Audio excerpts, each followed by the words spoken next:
마가복음 13장 11절요. 사람들이 너희를 끌어다가 넘겨줄 때에 무슨 말을 할까 미리 염려치 말고 무엇이든지 그 시에 너에게 주시는 그 말을 하라. 말하는 이는 너희가 아니요 성령이시니라. 개혁성경이었습니다. 그리고 너희를 그들이 인도하여 다른 사람의 손에 넘겨줄 때에 전도 역사는 한 개인의 의지와 뜻을 따라 진행되는 것이 아니라 하나님의 뜻에 따라 하나님의 역사 속에서 진행되는 그것을 말씀하십니다. 그러므로 주님은 제자들에게 말씀하십니다. 그 역사 속에서 자신의 의지를 세우지 말라. 그리고 그 하나님의 뜻에 따라 하나님의 역사의 자기 모습을 마음의 눈으로 바라보라. 그리고 아무런 생각 없이 그때 그 장소에서 하나님께서 계획하시고 성령이 입에 넣어주는 그 말을 통해 하나님 복음, 예수 그리스도 복음을 증거하라고 말씀하십니다.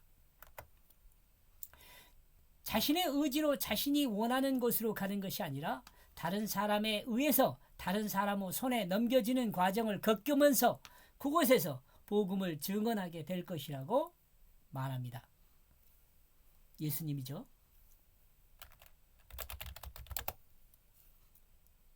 우리는 전도를 우리가 아는 사람, 우리가 원하는 사람에게 전도하는 것이 더 효과적이라 생각하고 있습니다. 늘 그리고 이런 방법과 그러고 그런 프로그램을 통해서 그러고 그런 이거 이해했으면 좋겠습니다. 그렇고 그런 이 말입니다. 프로그램을 통해서 복음을 증언하고 있습니다. 그러나 이 복음에서는 너를 인도하시는 이는 하나님이며 그 하나님의 역사를 마음의 눈으로 바라보면서 하나님이 온전히 기뻐하는 그리스도인이 되라고 말씀하십니다. 많은 사람은 교회를 개척하는 것에 절대적으로 노력하는 것과 자신의 힘으로 하는 것으로 생각하는 경우들이 있습니다. 그러나 개척은 하나님이 하시는 것이며 다만 종은 주님이 시키는 일을 순종하며 그 일을 따르는 것이 최상이라는 그것을 알아야 합니다. 교회를 개척하기 위해 장소를 선택하는 것과 세를 얻는 것과 전도하는 것 모두 자신의 의지로 하는 것이 아니라 하나님의 역사 속에서 하나님이 인도하는 것으로 해야 한다는 그것을 알아야 합니다. 시작하는 사람은 이를 이해하지 못하지만 과정을 경험한 사람은 이것이 사실이라는 그것을 분명히 알게 될 것입니다. 비록 처음은 미약하고 약해 보이지만 결국 하나님이 하시는 역사가 세상의 그 역사 진행 방향임을 알고 있을 때 우리는 조급함보다는 느긋함으로 하나님을 의지하는 아름다운 날들을 만드는 길임을 알아야 합니다. 하나님을 의지함으로 아름다운 날들을 만들어 가는 하나님의 날들을 만들어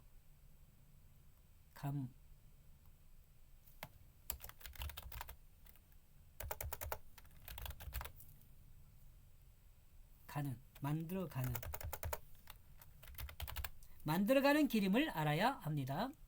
이는 교회를 개척하고 교회를 건축하면서도 예배 한 번 못 드리고 그냥 있어야 하는 모습인 나를 두고 하는 하나님의 말씀이며 하나님 역사라고 생각합니다. 그러나 늘 기대하는 것은 결과적으로 역사하시는 하나님을 믿는 것입니다. 이것은 제가 교회를 건축하고 신대원 졸업하고 교회 건축하고 그랬던 강도사 시절의 내용을 아주 간단하게 설명한 내용이었습니다. 너는 무엇을 말할까 미리 염려치 않도록 하라. 주님은 그 어떤 것도 자신의 의지로 그때 어떤 말을 할지 어떤 행동을 할지 준비할 필요가 없다고 말씀하십니다. 진정으로 하나님의 인도를 받는 사람이라면 하나님이 역사하시는 현장에서 그 하나님의 역사를 기쁨으로 용납하면 됩니다. 우리는 언제나 미래에 대해 염려하게 되어 있고 또한 염려할 수밖에 없습니다. 그러므로 주님은 우리에게 염려하지 말라고 명령합니다. 명령이요.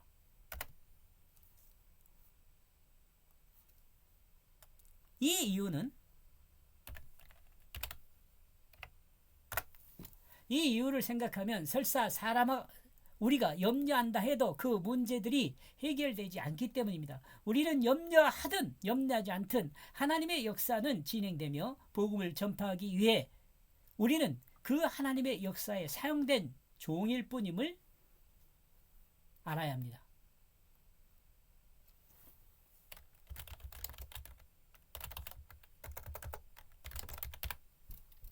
비록 미련한 바보이지만 우리는 하나님의 역사의 한 부분을 장식하는 종으로 그때 어쩌면 기계적으로 하나님 말씀을 증언해야 하는 하나님의 종입니다. 종은 큰 염려할 것이 없습니다. 왜냐하면 주인이 시키는 일을 하면 되는 거죠. 주인이 시키는 일을 행하고 또한 주인이 지시에 따라 순종하면 그것으로 자신의 할 바를 다하는 것이 됩니다. 그리고 그 결과는 주인이 책임을 지지요.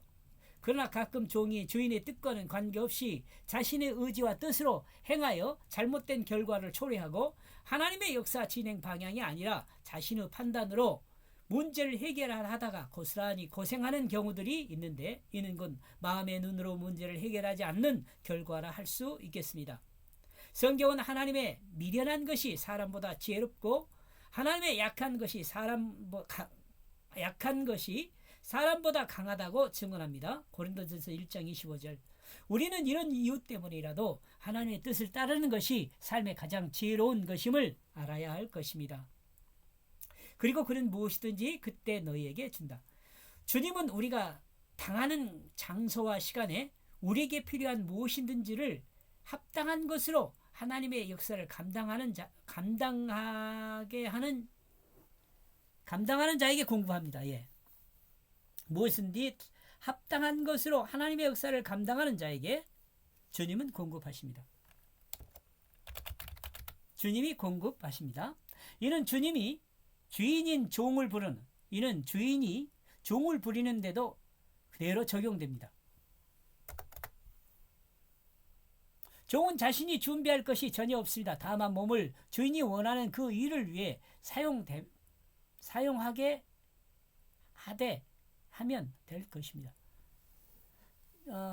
다만 몸을 주인이 원하는 그 일을 위해 사용되게 하면 됩니다. 사용되게 하면 될 뿐입니다. 도구로 준비된 것이 도구를 준비하는 것도 또한 일도 모두 주인이 준비하는 것입니다. 종은 주인의 목적과 의지를 따라 행동하는 것이라 할 수 있습니다. 이것을 순종이라고 합니다.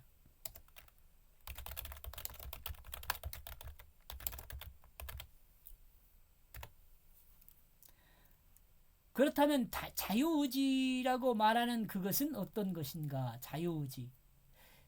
그렇게 복잡한 것은 아닙니다. 주인이 시키는 일을 할 것인가 아니면 자신의 의지에 따라서 주인의 의지를 거부할 것인가에서 발생하는 자유의지라는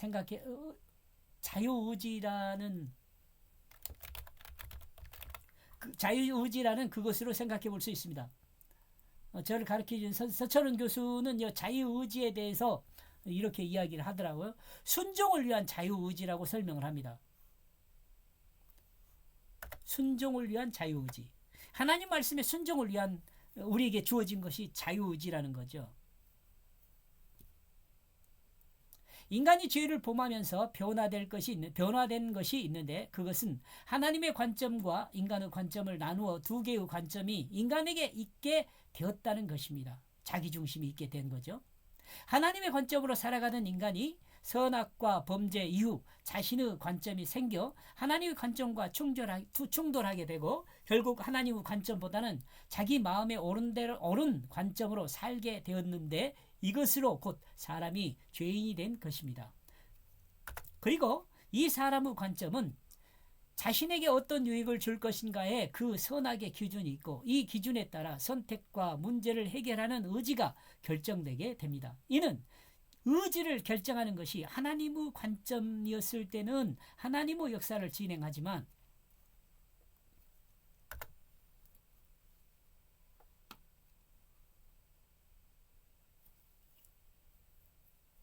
이는 의지를 결정하는 것이 하나님 관점이었을 때는 하나님의 역사를 진행하지만 사람의 의지를 따를 때는 하나님의 의지와 충돌하게 되고 이 충돌은 결국 하나님의 뜻을 거역하고 대적하는 행위로 자신만의 유익을 고집하는 불순종의 삶을 살게 됩니다.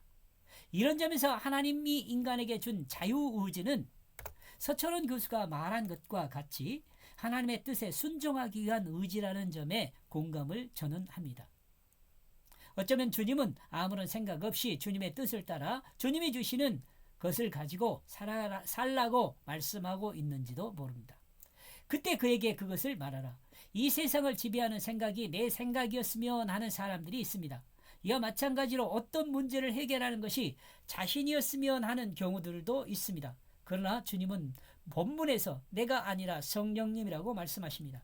단지 인간은 종으로 주님이 말씀하시고 주님이 역사하는 그 역사 속에서 자기 육체의 정욕을 따르는 눈으로 세상을 보는 것이 아니라 마음의 눈으로 바라보면서 하나님이 사용하시는 도구가 되어져야 한다고 말씀하신 것입니다. 이는 너희가 말하지 않는다. 다른 그 거룩한 그 영이 있기 때문이다. 주님은 제자들에게 말씀하시기를 너희들이 너희 생각을 말하는 것이 아니라 너희를 사용하시는 성령님께서 그때 너희 입을 사용해 말씀하신다고 가르치고 있습니다.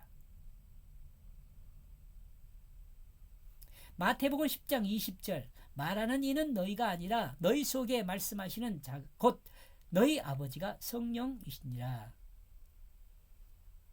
이를 다시 생각하면 아무리 위급한 상황이 닥쳐도 그 상황에서 자기 생각을 말하지 말고 하나님께서 어떻게 대처하며 어떤 말씀을 하실 것인지를 생각하고 그 말씀을 하게 되어야 한다는 그것을 드러낸 말입니다. 우리는 우리의 의지와 힘이 아무런 효능이 없다는 것은 우리의 의지와 우리의 힘이 아무런 효능이 없다는 것은 언제나 성경을 통해 확인할 수 있습니다. 그러나 세상을 살아가는 우리는 우리의 힘과 우리의 능력에 의하여 목적과 목표를 완성하려는 욕심을 가지고 있습니다. 그리고 말합니다. 긍정의 힘이란 이름으로 내 꿈은 이루어진다. 그러나 자신의 꿈을 이룬 사람은 그렇게 많지 않습니다.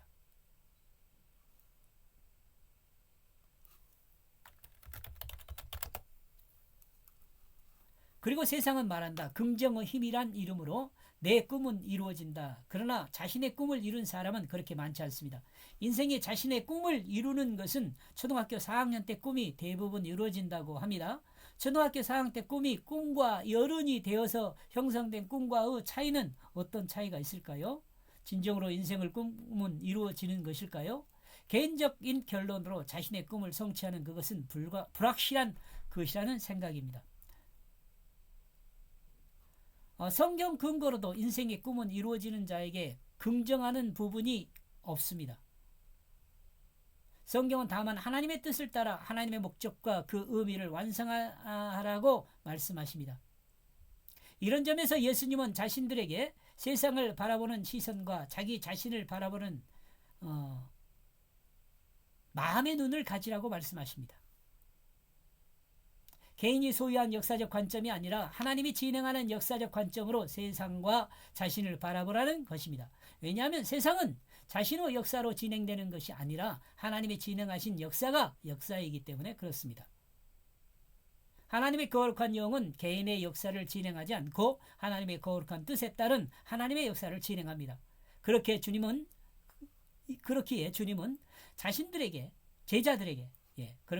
제자들에게 하나님의 역사를 진행할 수 있도록 너희는 성령이 사용하는 도구가 되어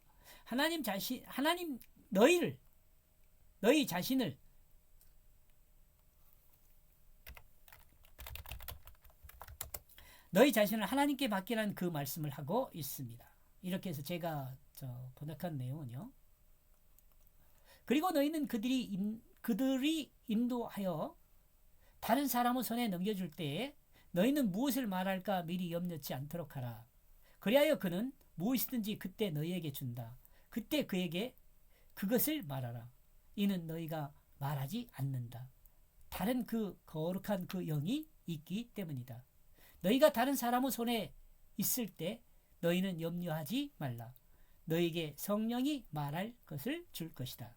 여기까지 보겠습니다. 고맙습니다.